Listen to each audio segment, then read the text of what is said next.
Welcome to the first Three Amigos long form podcast. Shout out Graham Stephan for this recommendation. We are going to talk about billionaires destroying the housing market. We're going to talk about Gary Vee and what he says about 2024. And finally, we're going to talk about YouTube AdSense crashing, which will destroy many content creators. Who are the Three Amigos? Of course, it is Dion from Dion Talk and Matt the Lumberjack and myself. One rental at a time. Dion, how you doing? Howdy. I'm doing great. I like that you want to call this the first long form content, and you've commented many times on me and Matt doing 2 or 3 hour lives, and you're like, oh, I don't know how you do that. But how many videos do you actually record on an average day that just are chopped, so. Fair enough. Fair enough. Point well taken. Point well taken. Matt, how you doing? Doing super awesome. Excited to talk about this. Looks like the Crash Bros are going to have to find another thing to side hustle. Yeah, exactly. Yeah, they were failed mortgage brokers. They're going to be failed content creators, but we'll save that for spicy episode or portion number 3. Let's get into this concept I'm seeing more and more, that billionaires are going to destroy the single family housing market. There's a company called ORaaT, which Jeff Bezos has backed. That is another example of deep pocketed investors coming in and scooping up single family homes for mom and pop, ultimately taking us to a point where 40% of single family homes by 2030 may be owned by the wealthy. Dion, I know you've done some reading on this. I know it's a passionate topic for you. So why don't you set us up? What do you got? We often say that the solution to the housing crisis isn't no landlords. It isn't government subsidies. It is more housing. More investors investing in new builds could be a possible solution. So while a lot of people are going to say, if the big corporations are buying houses and they're taking them off the market, that could be a problem if a large enough percentage of them did. But if they are buying new builds and they are funding the builds that wouldn't happen because the buyers aren't there, I see it as a possible solution. I think ORaaT isn't that big of an impact on the pool. I mean, it's $123 million funded so far, a little over 300 properties in 50 something markets, right? So it's not like they've gone nationwide. They're putting $17 billion into this, but it's the stepping stone. Right. Right. Kind of like taxes. The income tax comes out. It's only going to hit people who make over $3,000 a year, when that was like millionaire status back in the day. And then it trickles down to everyone is paying taxes. I think if ORaaT does this successfully, there are a lot of other companies that have a lot more money. We see those charts of the richest people, and the top 100 people. The richest person owns a fraction of what the richest companies do. So they have the money to deploy to do these kind of things. So I think legislation will come in. I think it's good for mom and pop investors, because where we benefit the most is we find the problem property that nobody wants, that has the tenant issues, that has the rehab that needs, or the light rehab that needs done, the makeup stuff. And we do that. Zillow showed us that the larger the corporation, the more AI that's used, right? They lost $500 million to $558 million or whatever by saying, oh, let's do this as a big company. And I think that there is going to be opportunity. The more the large corporations try to get involved in something that it takes macro control to do, and they're going to use micro rules to do this, and it isn't going to work. Yeah. Matt, I know I sprung this on you. I know you've done a little bit of research on this. Any thoughts on the billionaires destroying the housing market, maybe getting to 40% by 2030, 40% ownership? Yeah, I mean, I think that honestly, I think all of those numbers don't take into account how much building is going to shift in the next 10 years. Tell me more. So what I believe is going to shift most importantly in the next 10 years, because, Jeff, you can hire me tomorrow. I'm available for you. I'll work a W-2. These guys will attest to that. Yeah, he's still working a W-2, but that's, I just want a piece of the pie. But the issue is that these guys are all technologists, right? They're all technologists. Why are technologists not using technology? The technology of future builds is 3D printing homes. That's the technology. And that's what's going to take root. The issue is that, as you would have guessed it, all of these cities, towns, counties, states, they're all really far behind in being able to approve this type of a build. Now, the issue is that when a powerful person like Jeff Bezos or that company gets involved, they can move the needle. They can move the needle in a couple of markets, create a blueprint, and then take that blueprint through the rest of the country. So I believe in 10 years, the affordability of housing is going to be is going to be gone. I think affordability is going to be here. I think non-affordability is out. I think that they're going to be printing homes at an unbelievable pace.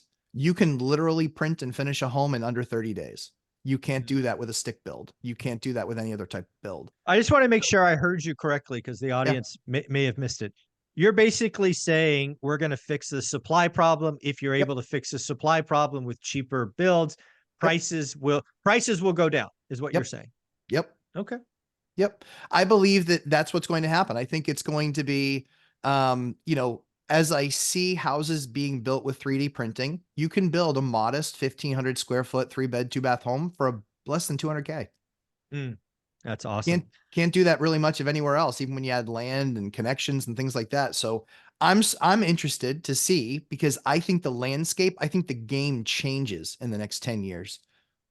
And that's what I see happening. I see the high-end, high amenity buildings getting absolutely decimated because the people that can afford that can afford to buy these other homes.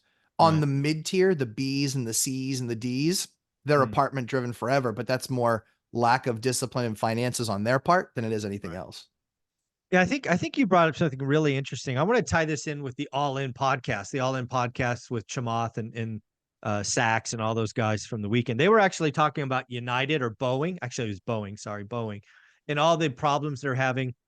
Yeah. And basically all of the regulation around building airplanes and all the toxic, pilot union, this regulation, and basically making it inefficient. It's a duopoly with Boeing and Airbus. What you were talking about with housing, it's the same thing. Why is housing so expensive? Because all of these competing things want their piece of money, and their empire slows it down, adds costs. So I think, I think housing's ripe for some capitalism. Absolutely. Make it cheaper. And there's about 2 or 3 dozen companies that make 3D printers for housing. They're all over the world. I'm looking to buy one. But before I buy one, I want to know from the state and the town that I'm going to build it in that I'm not going to deal with the you can go ham. Well, I've never seen that before. Right. I know. I'm new. I'm high. And so that's what I don't want to have to deal with. And so we have to get it further along before an investment like that's made. But at that point, we cut building costs by 40 to 50%. Well, let's just call it what it is. You get that proof point in one medium-sized city or town.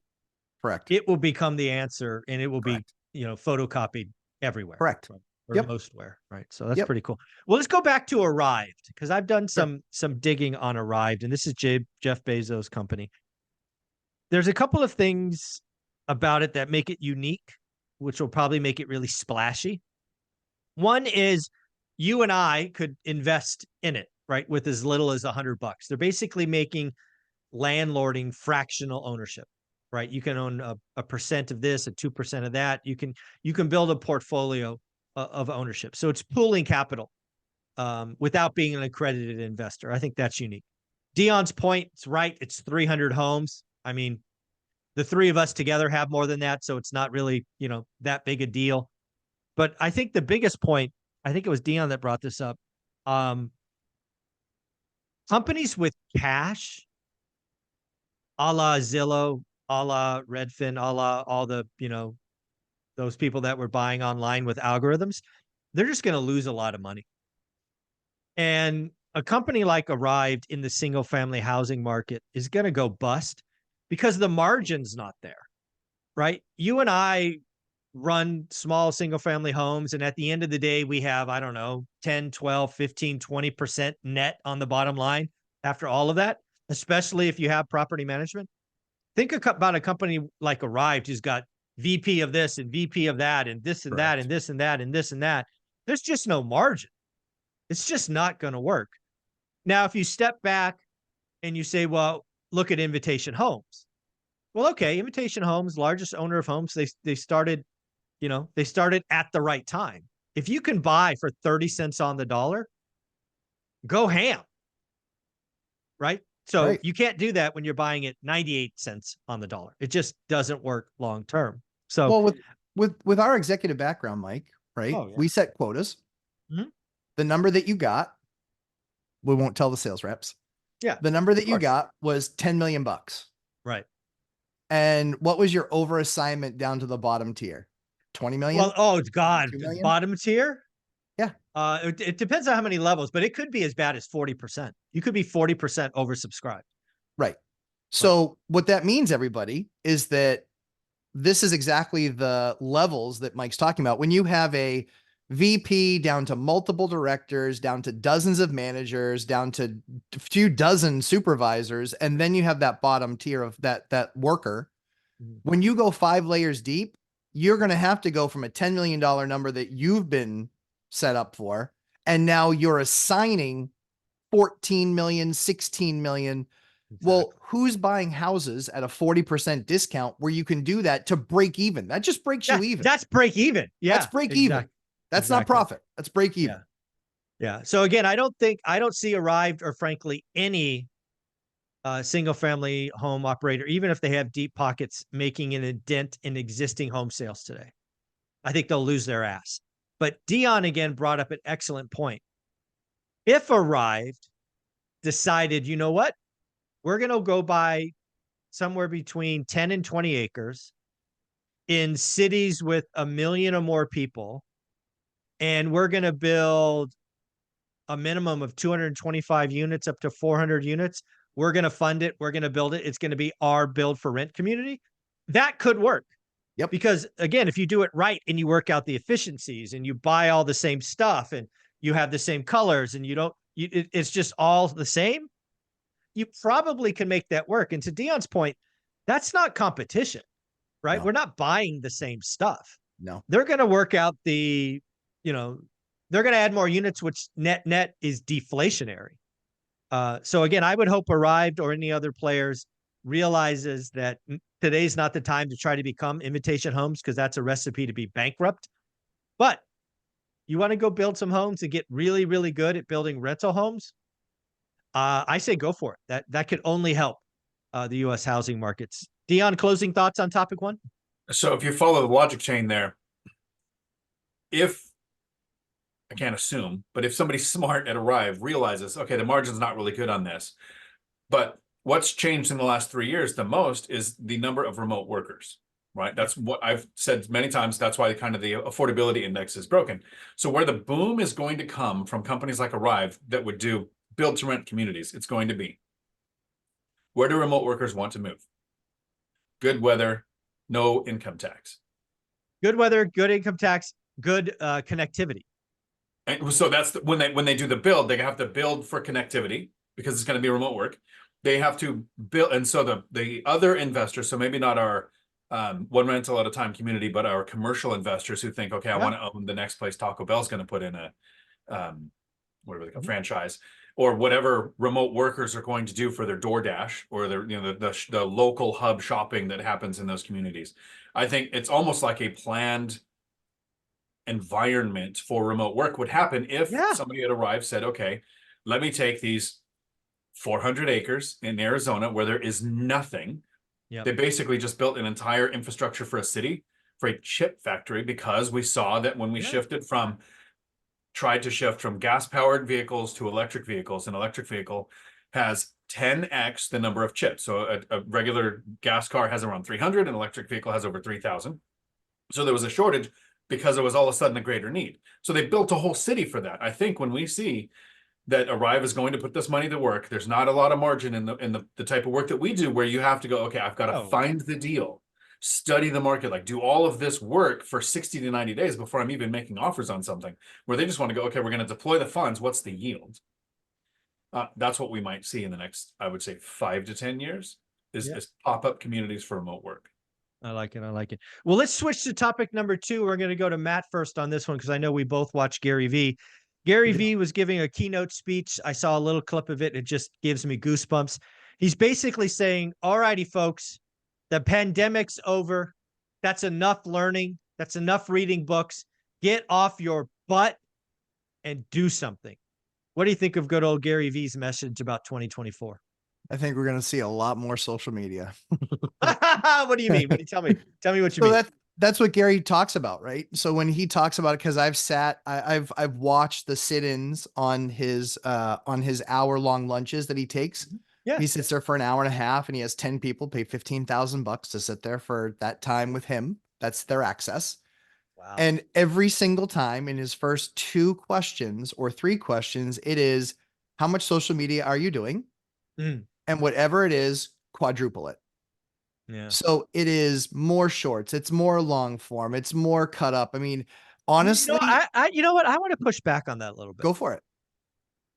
I actually think what Gary Vee is moving to, in my opinion, now I could be completely wrong, is I think he's now telling people, if you want to go make money, like he's big on flipping like garage sales. I know you do that with your Yep, kids on the I do. weekends.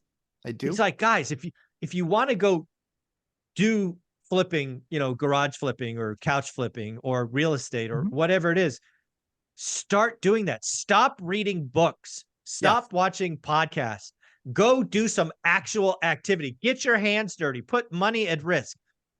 Stop with the motivation. Go, go, go. That's what I think he's going for. Yeah, I think he is, but I think, you know, he does it for the person, but he also does it for the small business. He's very entrepreneurial. That's true. So everything That's true. all of his approach is entrepreneur, entrepreneur, entrepreneur.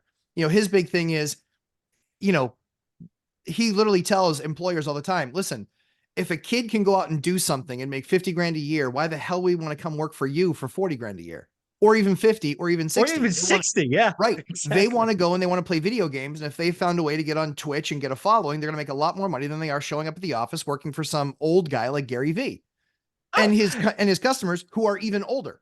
And that's so at the end of the day, I think that we're going to see a lot more social media because I think that it's going to be, you know, how do flippers, right? Flippers start to get a social media following. Then when they get that social media following, then what are they doing? They're posting, hey, I just got this, and having 50 people instead of 5 people look at it. I know a couple flippers of product like that. And it's really cool. I look forward to their post every single time because they got 30 or 40 new things in there that they just did at estate sales this week or yard sales or whatever. They post it and there's almost always a couple really cool things in there. Nice. And so I think what he's going to be pushing with people is building your individual brand, these side hustles becoming your main hustle. I agree. And so whether you're a individual or a small business, it's going to be brand, get your name out, What do you do? Are you passionate about it? I want to hit one more thing because I think you got it, but I'm hearing it reverse order. I think what Gary is getting at, and I agree with this, go do something, go buy that cool thing, go to 5 garages and then document it. Yeah. Right. That's the order.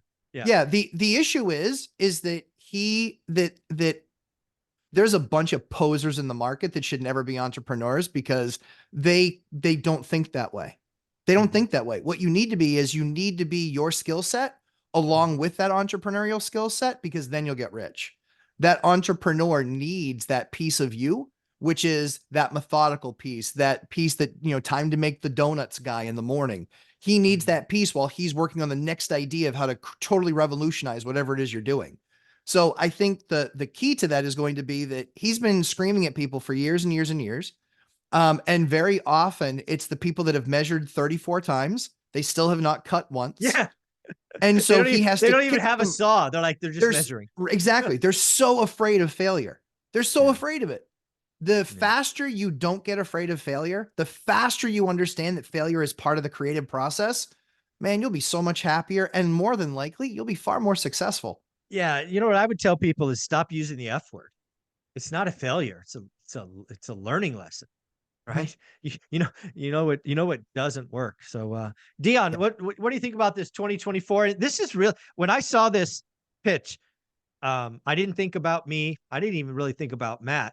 I thought about Dion, right? Because you're in the parking lot. You're dealing with drunk idiots who like to talk big, make a lot of noise, talk like they're doing stuff, and then they stay in the parking lot and get drunk. So I was thinking about you going, all right, how do we get these people actually doing something? Whatever something is. What do you think?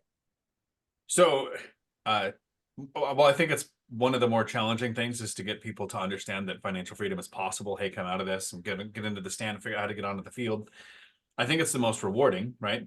And so kind of to bring the train onto the right track, whenever I talk about the Crash Bros, I use the term, the dumbing continues. The dumbing continues. I like it. Right. Tell me more. So 2 days later, there's a new reason for the crash. Next week, there's a new reason. So the dumbing just continues. So in the case of getting people to take action, this is the way I mentally process it.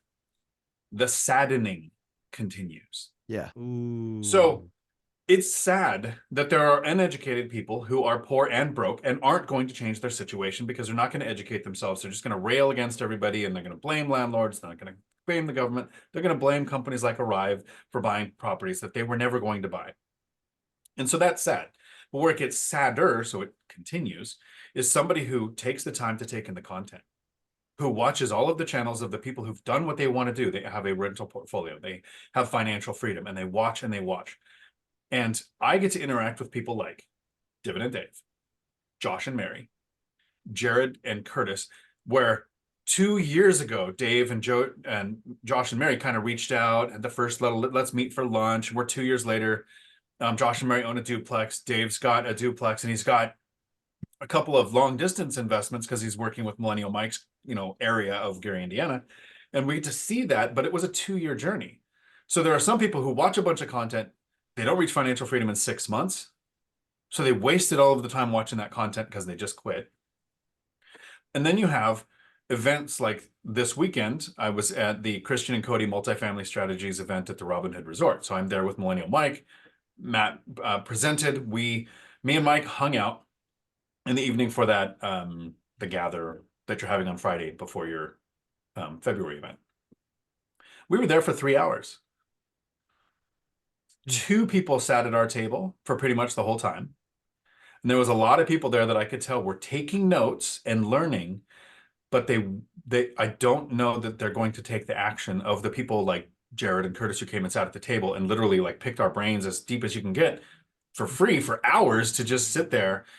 And I'm looking forward because Curtis, he's in our local meetup group. He's house hacking and he's looking for that next property. And Jared's doing a very unique type of investing, which I really like what he's doing. I look forward to the people who are watch the content, take action. I feel sad, an actual feeling, right? It's the only time I don't feel anger. It's I get a little sad in there, is the people who put all the time, energy, and effort into learning how this works, how to do it, learn their market, learn everything, but then sit there and go, I'm afraid. Yeah. Instead of, here's the fear I'm going to have no matter what. Here's how I mitigated it. So here's how I'm taking action. So I think I'm with Gary Vee, right? This take action.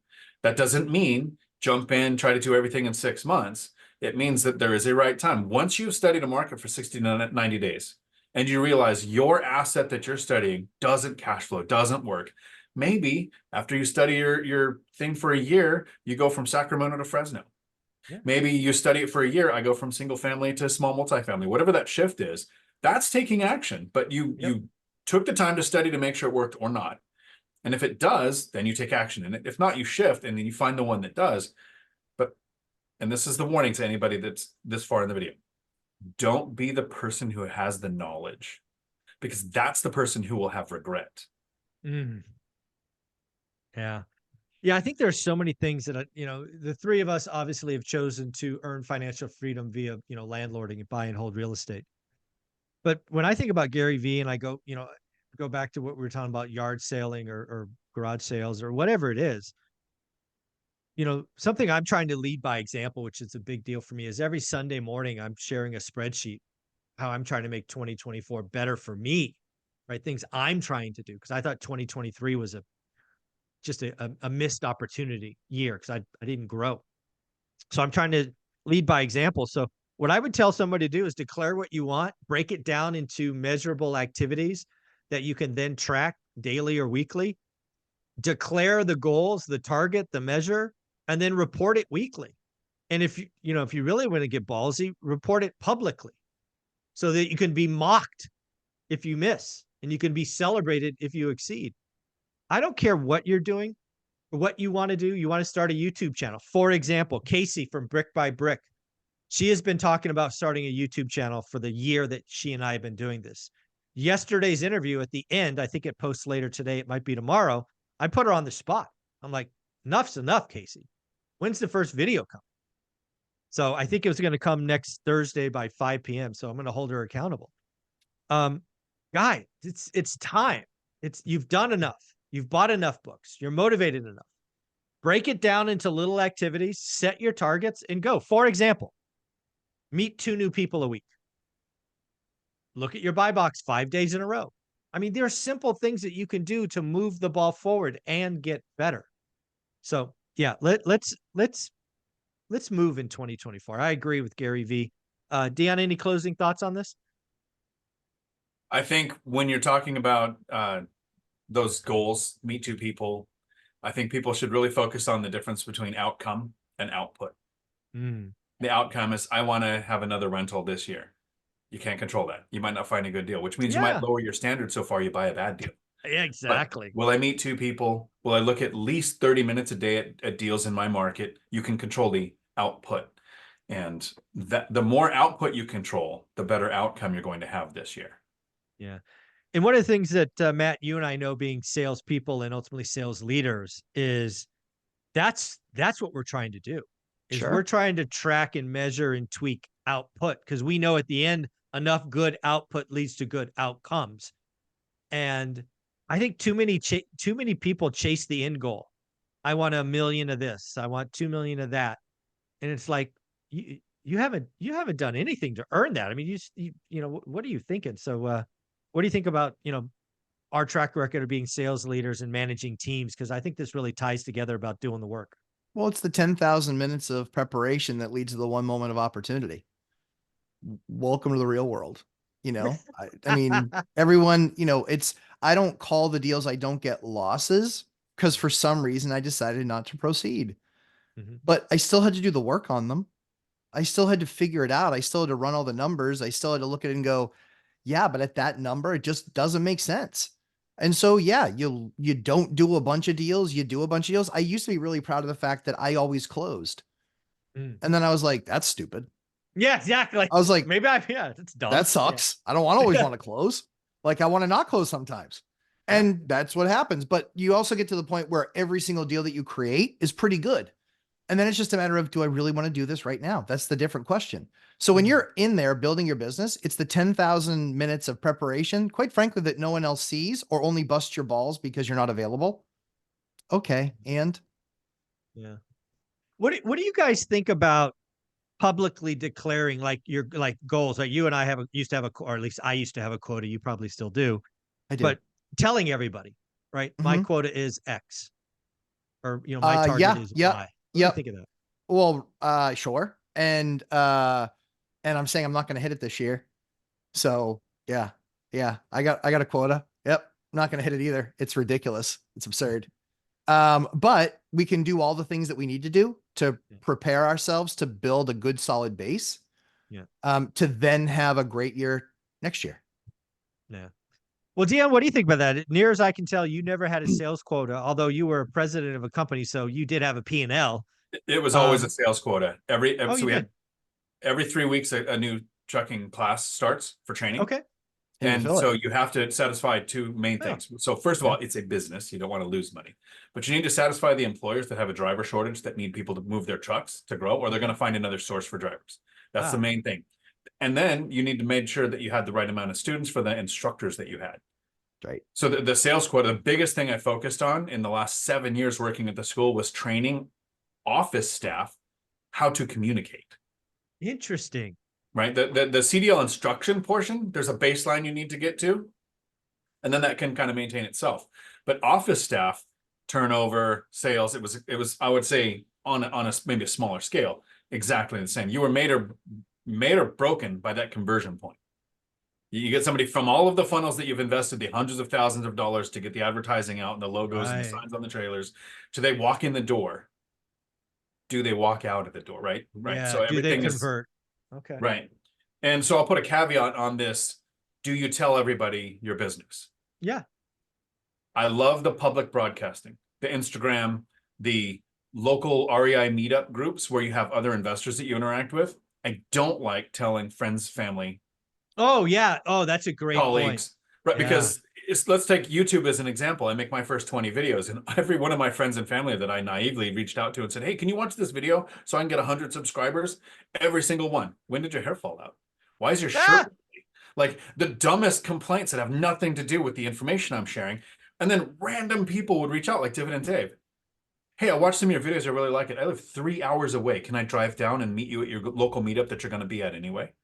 I'm like, Yeah. there's the support that comes from telling people. And then when I told people, it was 2021, I was still working and I was talking about what is financial freedom? What does it take to get there? What does my cash flow look like? Putting it out there and going, here's what it is. Here's what I want it to be, made me sit back and go, at least 1,000 people are going to watch this video. Mm.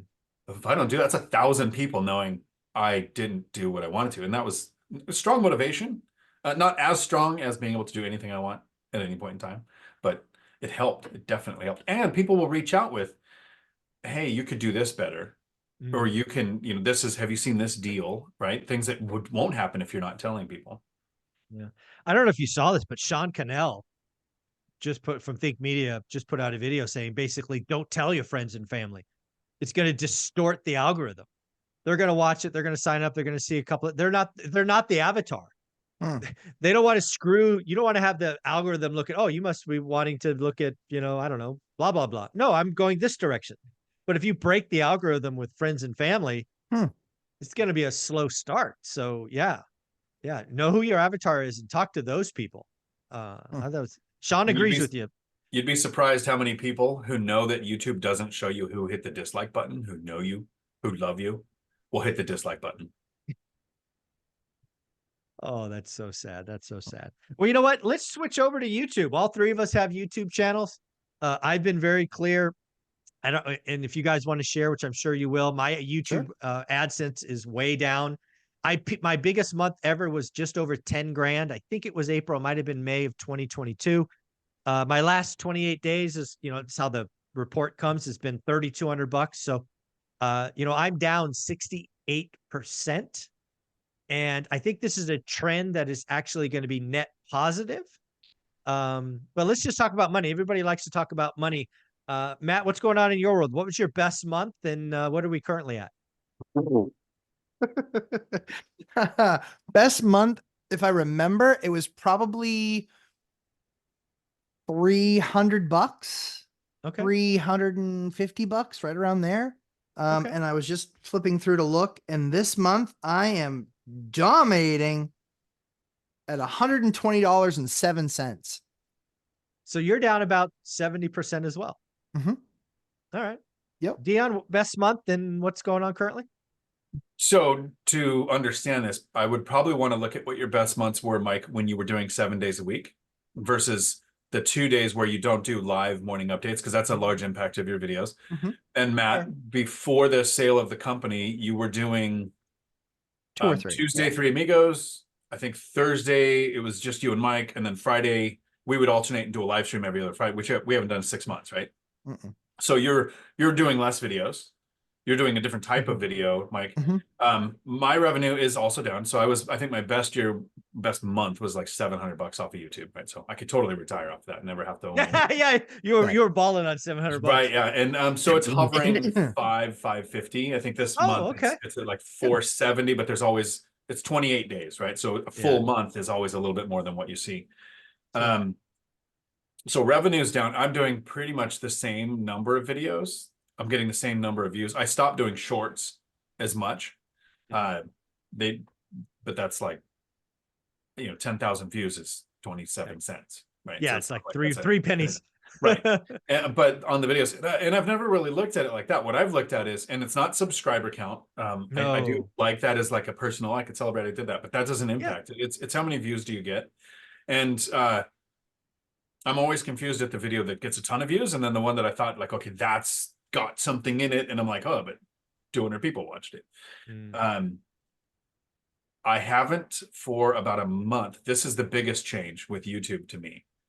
Up until November, maybe beginning of December, it was 3 or 4 emails a day of, hey, would you like a sponsorship, a partnership with this, the Ridge wallet, this lighting system, this track your finances app, because Mint was closing it. So I got like 15 companies that reached out and go, hey, you know what's really funny? You get a lot of, I never get any of those. 50-some thousand. I have never gotten, I think I've gotten like 3 in a year. It's funny. It's wonder, because I'm not paid to be on, there's a platform you can pay to have your channel on that advertising. You're just a good teacher. That's all it is. I I produce don't too know much what it is. content. I break stuff. Maybe I just look gullible, and they're like, "Oh, he'll do our stuff because he wants to." Right. And so I've not. What I did, I've had sponsors. I did the Ridge Wallet once. I did not like it, so I don't do it anymore. I was like, I would never use this wallet. There goes any future chance of having that on my channel. But no, and consistently the Amazon associate link is it's not changed. I'm getting exactly that. I think I hover between 2,000 to 3,000, spiky month here or there, and I haven't. So I want to talk about that. That's something that's actually on my spreadsheet because of you, right? Amazon links, and just so I know how it works. You recommend a book, you do recommend a lock, like you guys have done a couple of times. They click on that link, it goes to Amazon, and then for 24 hours, if they buy anything, you get a couple of pennies. That's you do, and it doesn't cost the buyer anything more. Right. And actually, that for me started on social media before YouTube. And you get $2,000, at least $2,000 a month from that. It's years, because what it is when somebody picks up an Audible, right? You get your $5, but then when they renew a subscription, you right? get it again. That takes a slow stack of you get $14, $67 for 2 or 3 years, and then all of a sudden it's $400 consistently. And then whatever happens, and then it's $800 consistently, and then whatever happens. So if anybody has a social media platform, you're on TikTok, like Casey with By Brick by Brick, she had 20,000 people on Instagram, but she's just now starting YouTube. Her Instagram could have been thousands of dollars a month. And it's not the thing that you're selling, it's link something that shows that people will have interest in, that they will then go look at Amazon with to get that 24-hour cookie on there. And it doesn't cost the person anything more.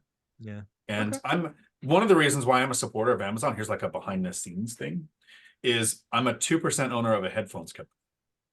Right? Oh. So I don't get any revenue from it. I'm a 2% owner. If there's ever a sale, I put, it was 20,000 pounds, so 27,000 American dollars to purchase originally. And if this thing ever sells, I'm going to reap 2% of it. There's no cash outs. They're talking on the board of doing that, but there's nothing yet. So I haven't made any money on it. But that company's growing because of Walmart Mexico and Amazon Europe. Like they're working on Amazon US. So this is a small company that is going to get to gain exponential growth because it's on the Amazon platform. And so anything that you buy on Amazon, everybody's like, oh, Amazon makes so much money. Yes, but everybody that's selling it there, not everything's owned by Amazon. Like you're supporting your local business that's able to sell on Amazon. Sure. And so I kind of enjoy being a part of that. And I recommend that to anybody with social media, not just YouTube. Got it. All right. Well, I've started doing that. I made $4 last week, buddy. $4. Nice. That's nice. Where it starts. My first check, I think, from them was, I seriously said $14 because I think that's what it was. Yeah. In a month, $14. Yeah. And now if it's 1,500, I think, oh, what did I do wrong this month? That's awesome. Well, let's get back to YouTube, because I think what we're going to find, it's actually, I want to step back. I've been thinking about this a lot the last month. All three of us have built real estate portfolios one at a time over a decade, maybe 2 decades. And we know what delayed gratification is. We know what sacrifice is. We know what it's like to see a little trickle. We know what the hard, I mean, just all of that, right? I am now seeing social media, and specifically YouTube, which is where I'm active, the same freaking way. It's slow. It's a grind. It's not instant. However, just like real estate, there are these things that come up that are flash in the pans, that are get rich quick, that ultimately burn out. I actually now believe that given the drop in, YouTube or AdSense or whatever you want to call that, income, we're going to see the fly-by-night crash bros who tapped into the vein of fear and doom, who have never done anything, have never added value anywhere, who are renters who make pretty charts or failed mortgage brokers. They're going to disappear. Yep. Because again, they exploded. Like, their best months, I'm sure, were $20, $40, $50, $100,000. Could be. That's addicting. Sure. And you start don't have the getting skills to make that anywhere else. Yeah, exactly. Right. So, and oh, by the way, nor should they. Tap into the vein, hit repeat, hit repeat, hit repeat. But I think just like everything that's hot in real estate, that will go away. Sure. They'll see it roll off. And the other thing, This is the big one. And I actually got this from Spencer Cornelia. It's hard to live in that world because Yeah. everybody who's commenting is also negative and jaded and all of that. And Yep. you just get in this toxic world that eventually it's got to crush the soul. So yeah, you might make some money, but are you willing to sell your soul and be unhappy? I think we're going to go through a culling, and some of these folks are going to disappear or rebrand or do something else. Matt, what do you think of all that? Yes. That's exactly what's I, going to happen. I love That's it. exactly what's going to happen. Look at the top 10 YouTube channels 10 years ago. Are any of them still the same? No idea. Nope. Yeah, probably not. Yeah. Nope, they aren't. And so it goes with the times. And even as dynamic as fill in the blank, any of these guys are, eventually the story is going to be over. And then are people going to be wanting to watch it? Because eventually they're going to be right. There's going to be some market that corrects over 20% and it's a crash. Eventually they'll be right. Eventually. You know, I've been calling it for 7 years. That makes you wrong for 6. Yeah, exactly. Right. So eventually they're going to, you know, see that. And I think that that's when, and I've even seen it. I looked at some of the numbers just because I was curious. And it's true. Like people that averaged 50,000 to 75,000 views a video are now getting 16, 21, 23 consistently. Well, not only are you getting paid less, but your viewership is off 70% because there are some smart people out there that are starting to realize all you did was cost them a fortune. Now wait for the class action lawsuit. Yeah. When you get 10,000 people that said, I watched all of his content, thought he was an expert. He proclaimed to be an expert. He wasn't an expert.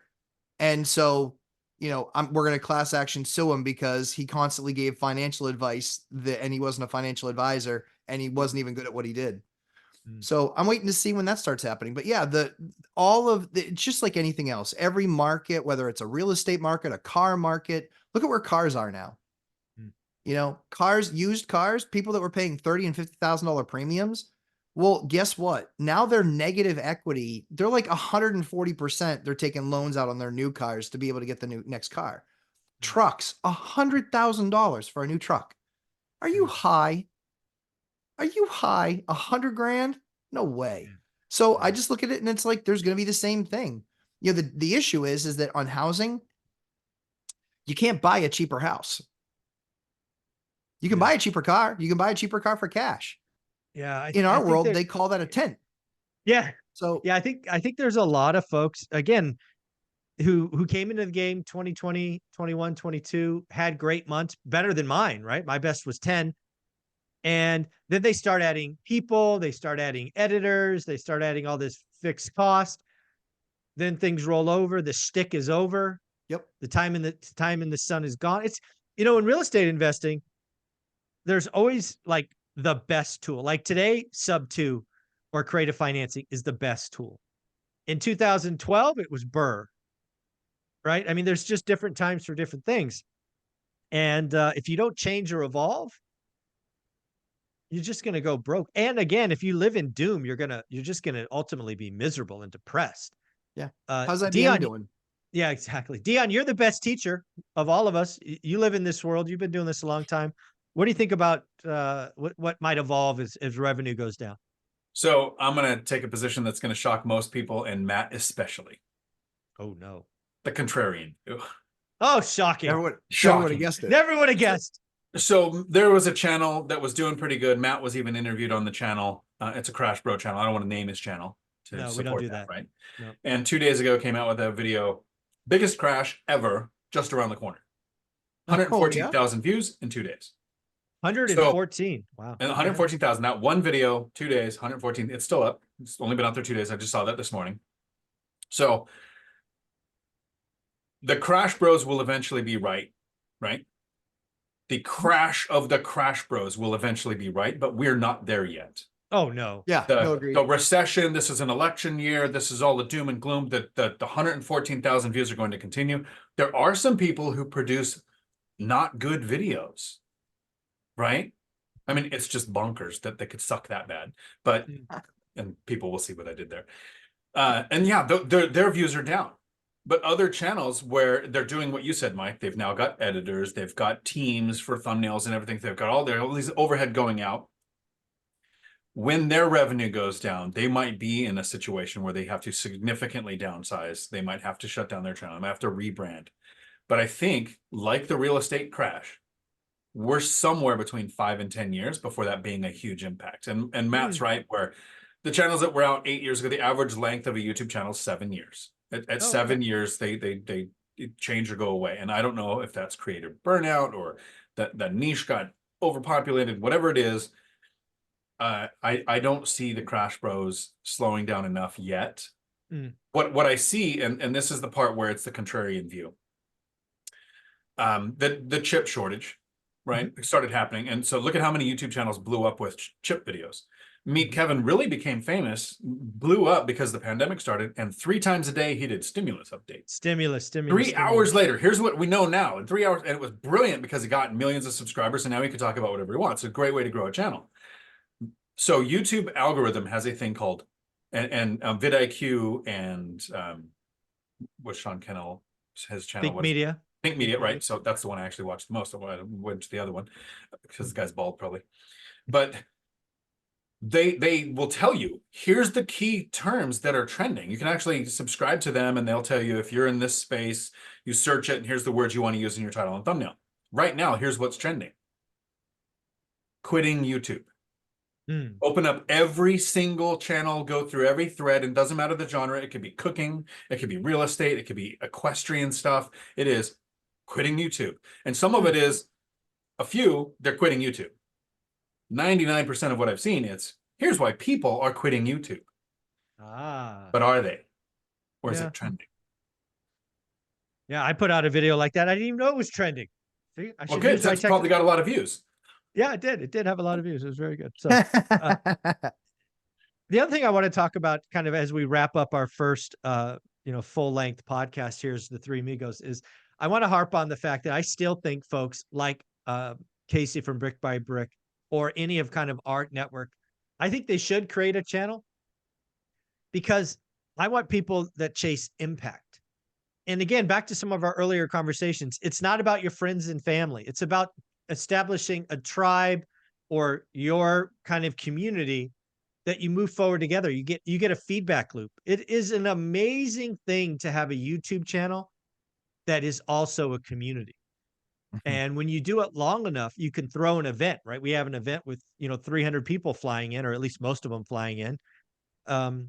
We do virtual events all the time. And it's just I am happy because I have a YouTube channel, because we are impacting people. So I tell people having a YouTube channel is amazing. Go do it, but chase impact, not dollars. Matt, what do you think? Yes. That's what we do. I do a live stream on Sundays. I hang out with people for 90 minutes or 2 hours. I answer their questions. I tell them what I experienced this week. It's not work. It's not work. Yeah. It's great to get away and spend some time with people that are like-minded that, sadly I've made bigger mistakes than they have that have more zeros on them. Yeah. And so if you're humble from the perspective that you're happy to share your mistakes, share them all the time. And so people are like, well, how did you know that? I was like, because I did it wrong 3 times before that. Yes. And that's the brilliance. I just want to save you the money. So yeah, from my perspective, it's always about, the people that send in the email and just say, hey, your course was awesome. Like save me $5,000. And I'm like, awesome. Like return on capital in 30 days. Where are you going to get that? Yeah. And so that's what it's about. It's much more about people that want to evolve, take the next step, invest in themselves, get that next thing. I love seeing new people. I always welcome to the channel because it's great to see them, and then we have posers like Jay from this Sunday who came on and said something about how he's got $50,000 and he's making, $800 a month on it. And I said, if you're going to lie, at least make it believable. That's like 18% returns and no risk. No one believes you. Yeah. So don't be surprised if that investment disappears with your 50 grand. But that's the thing is it's being able to be a part of people's journey. Other people were a part of ours. Oh, no doubt. And there's nothing that benefits them more. The guy that got me into high-tech sales works for me now. And I thank him quite often. I say you go. thank you. I really appreciate it. Awesome. Because it changed the entire trajectory of my life as a high school dropout, changed the entire trajectory of my life. So yeah, so I like to be a part of that for other people. And that's what we get. That's the impact that it makes, not the 7,500 or whatever subscribers I have. Yeah. Matt, Doesn't where can matter to people me. find you in that Sunday live stream? Lumberjack Landlord on YouTube and on Instagram. And yeah, just come ask your questions. We don't make fun of people who ask questions. Not at all. So Dion, chasing impact versus money, and bring us home. So here's what I'll wrap up with, short and sweet. The more people you help, the better your life will be. You can find me right here on YouTube, Dion Talk Financial Freedom, where I do my live streams every Tuesday, 4 p.m. Pacific, and I answer all of the questions that come in, even the ones that make me blush. Oh, there you go, folks. The more people you help, the better your life will be. Absolutely. There you go. Dion, thank you. Matt, thank you. Talk next week.